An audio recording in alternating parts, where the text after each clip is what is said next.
Una semana muy dura para el país, la constatación final de la corrupción, ya sabíamos de ella, pero luego de la renuncia de Kuczynski, la ausencia de propósito de enmienda, y deja un país absolutamente depredado, en el cual durante 15 o 16 meses no ha hecho nada, deja al país con una deuda externa incrementada por él directamente en 40.000 millones de soles. Y no olvidemos que los operadores bancarios que se ocupan de estas cosas reciben una comisión del 0.5%. Segundo lugar, desempleo. En tercer lugar, disminución del ingreso público, o sea, ha habido baja importante de la recaudación, las tasas de crecimiento están empantanadas y este era el gobierno de lujo. Ese es el balance de Kuczynski.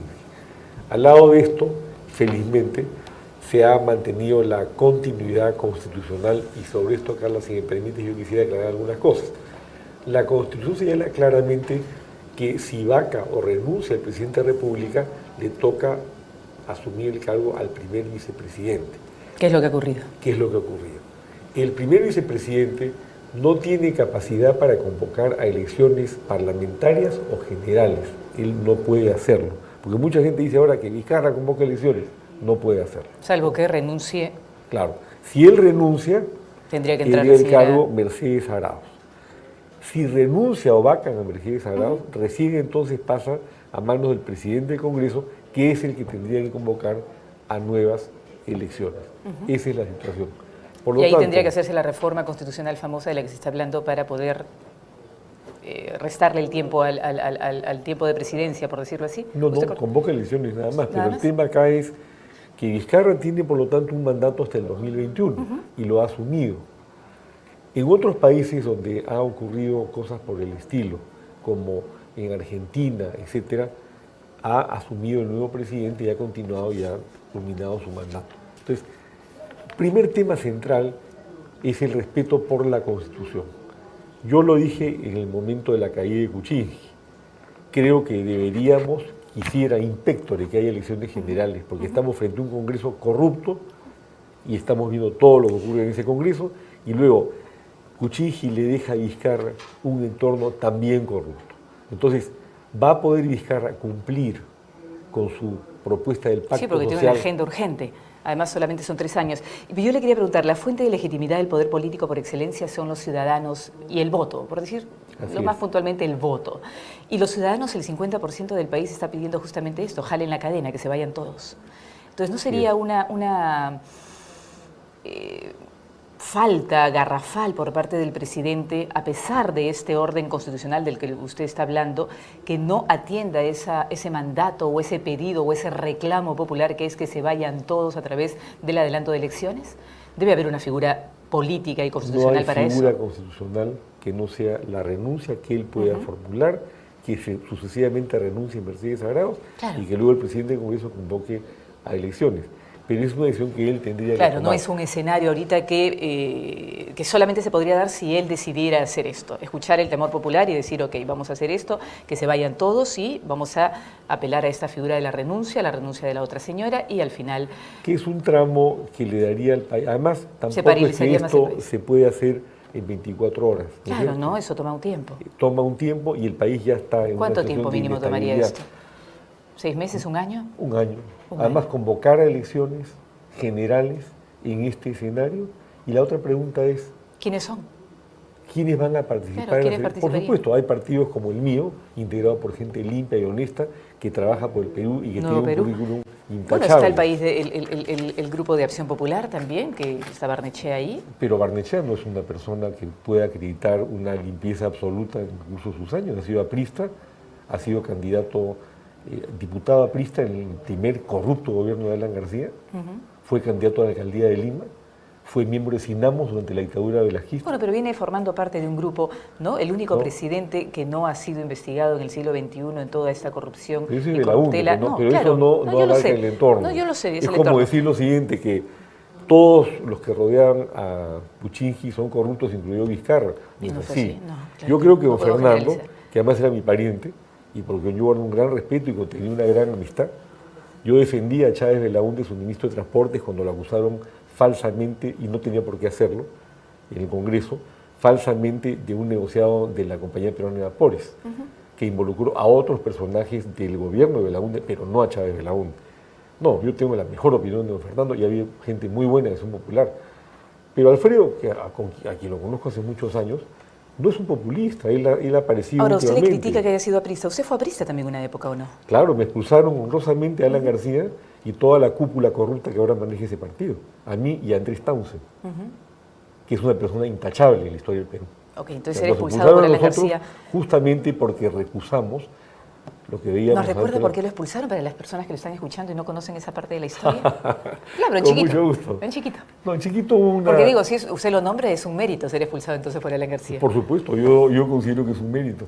Nos expulsaron a Andrés Townsend, a mí, a un grupo de apristas que consideramos que había que mantener en primer lugar las ideas de Ayer Torre, que eran y siguen siendo de izquierda democrática, y no pegarse a la izquierda marxista, que es lo que propusieron Villanueva y García en esa época. Y en segundo lugar, porque yo ya conocía los actos de corrupción de García, que es un impune corrupto que ha manejado el Perú en 2 oportunidades y ya sabemos cómo lo ha hecho. ¿Cuáles son los actos de corrupción de García más notables para usted? En la época del partido aprista, por ejemplo, se le acusó de haber recibido plata por impulsar una invasión en la urbanización ahora Víctor Raúl Ayala Torre, ubicada en el distrito de Independencia, y él era secretario nacional de organización de la APRA. Yo recuerdo esa acusación, y se sabía los manejos que ella tenía. Luego sabemos perfectamente bien los manejos que hizo durante su primer gobierno, del cual todo el mundo se ha olvidado, según parece. Y ahora, bueno, voy a repetir las palabras de Marcelo Odebrecht. No.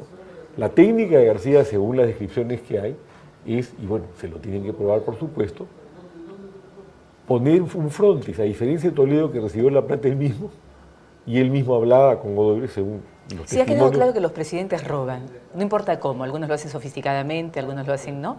con otras personas, pero ha quedado evidenciado que de alguna manera están robando. Así es, ¿no? Lo cual es una vergüenza y es lamentable. Como lo dijo el Papa, ¿qué pasa en el Perú? Que cada presidente que sale termina preso, y ahí lo tenemos a Kuczynski cumpliendo con la norma ineluctable de los últimos 35 años. O presidentes como el que se nombra Alan García, que a pesar de todo lo seguimos eligiendo, y posiblemente si vuelva a postular tendrá votos también. Yo creo que ya está fuera. Bueno, ¿no? sí, tiene un 8%, con eso se quedó, ¿no? 8%, 7%, de no las sé. encuestas manipuladas, porque realmente se puede creer en las encuestas en el Perú, te pone una tarjeta con ciertos nombres, pero tú elijas sobre esa base. ¿Destruyó Alan García el APRA? Yo creo que sí. A mí me parece que el APRA, como... Yo conocía el APRA Auroral, el APRA de Manuel Sebane, mi padrastro, que contrajo matrimonio con mi mamá, el APRA de Townsend, el APRA de La Torre, el APRA de Prialí, de personas que entregaron su vida por una causa, que se sacrificaron por ella y por el Perú, que eran absolutamente limpios e intachables, jamás hubieran tocado un centavo partido por la mitad. Y miren lo que terminó. ¿Por qué perdió el norte el APRA? Por eso, porque se perdió el ideal, perdieron el norte, justamente, que tenía un partido que era un partido con ideales y que surgió a la lucha porque había que reivindicar cosas básicas en un Perú manejado por una oligarquía explotadora, ¿no? Quería hacerle una pregunta. Usted habló hace un ratito de la izquierda democrática. ¿Cómo ve a la izquierda ahora? ¿También es una izquierda democrática? Porque antes había una izquierda que miraba ¿no? un poquito hacia Cuba, hacia Nicaragua, y que ahora hay una izquierda un poco que todavía tiene el apego hacia Venezuela y le cuesta deslindarse, aunque lo hace de a poquitos. Ahora Verónica Mendoza lo hizo de una manera más tajante. El de la izquierda, Carla, se produce hace unos 100 años, cuando las corrientes marxistas europeas se escinden y nace la Segunda Internacional Socialista, que es la de los socialdemócratas. La Internacional Socialdemócrata lo que plantea es que la vía para llegar a la justicia social es la vía democrática a través de las elecciones. La vía de la violencia que preconiza Marx cuando señala que la partera de la historia es la violencia, es la del otro marxismo, el marxismo ortodoxo. Ese es el marxismo de Fidel Castro, de Chávez, etc.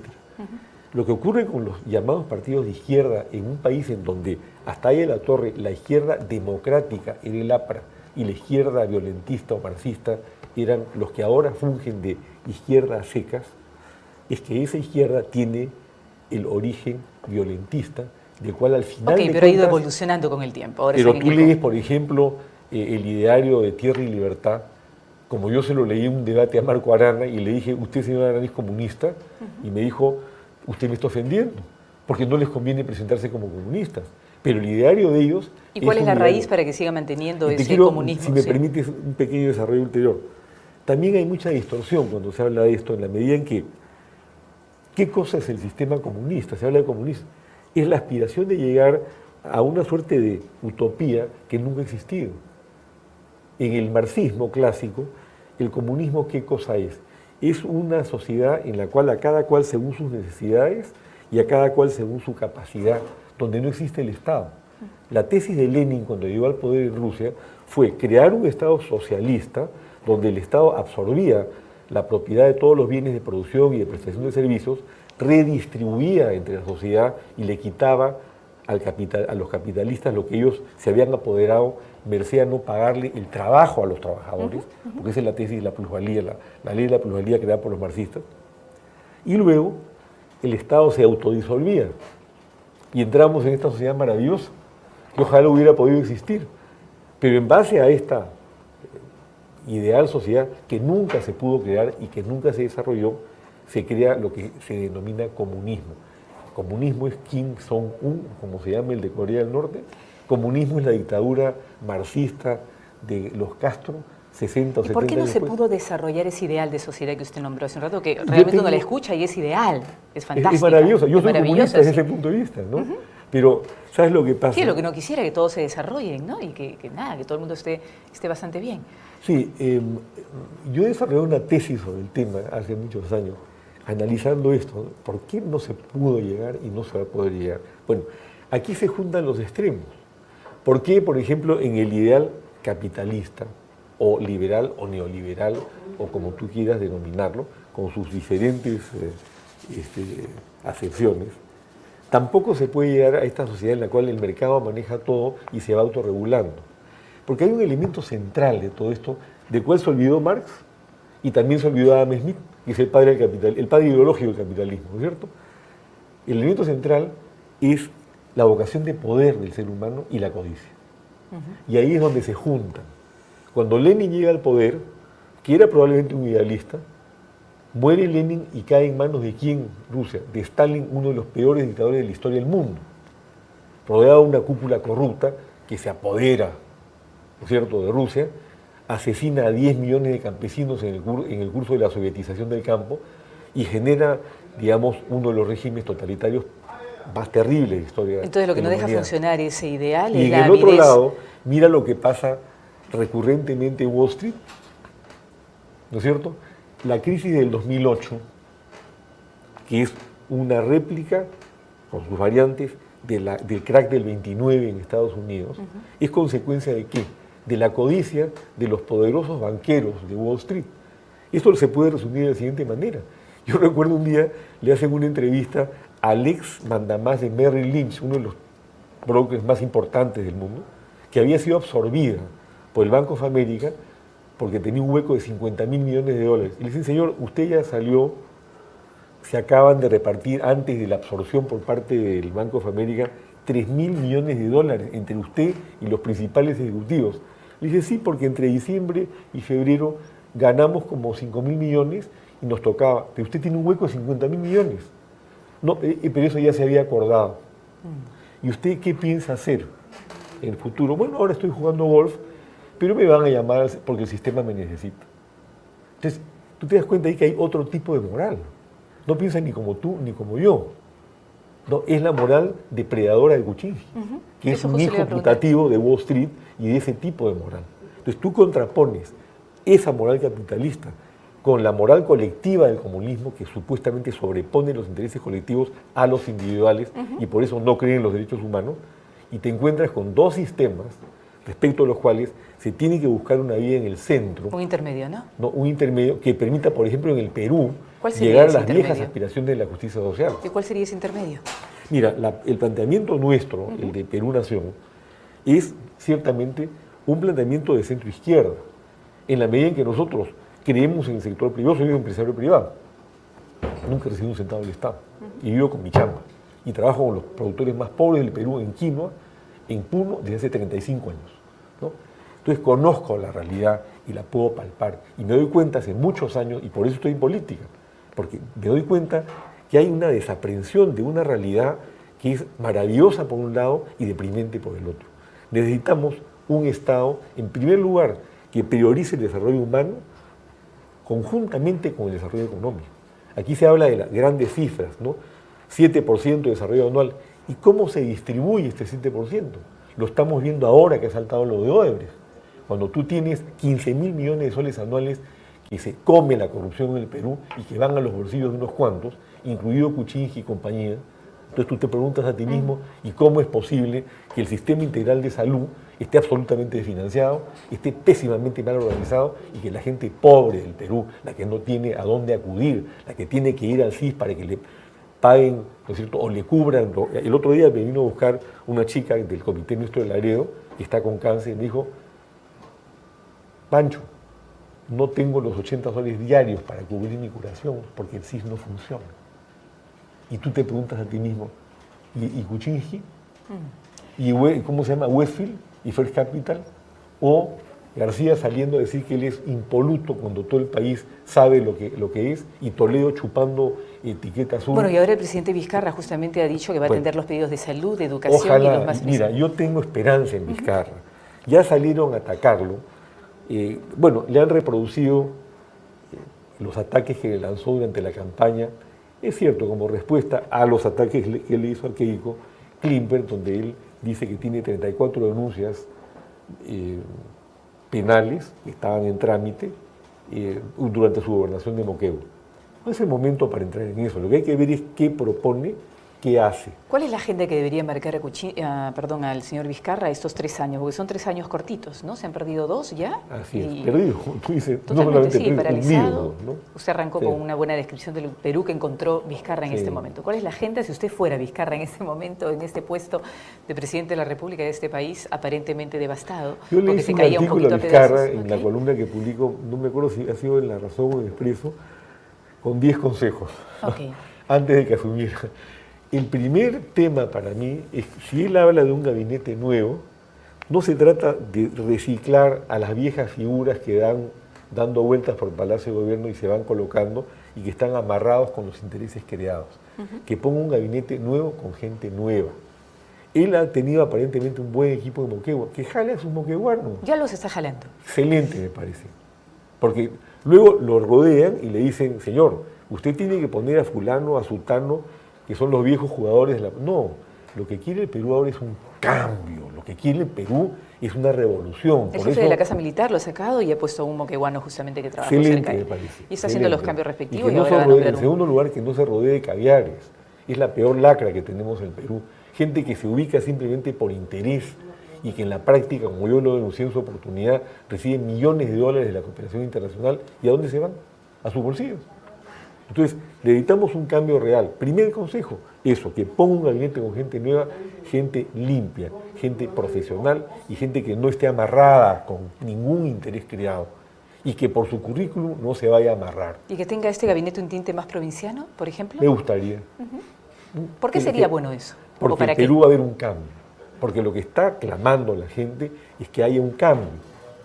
No, a mí me están hablando ahora de revolución. Bueno, nosotros, cuando lanzamos el partido en Chuchi, simbólicamente, ahí inició su sendero, su revolución violenta, ahí comenzamos nosotros nuestra revolución pacífica, planteamos una revolución pacífica, que es lo que yo creo que requiere el Perú. Yo espero que Vizcarra, ¿y qué implica una revolución pacífica? Que es peruano, es otro tema importante. Kuczynski es un gringo que ha venido a depredar al Perú hace 50 años. Y que quizá tiene el chip y mentalmente, o sea, realmente él no piensa que ha hecho nada malo. Yo creo que es amoral, no inmoral. La diferencia, tú sabes, y la moral no sabe lo que es la moral.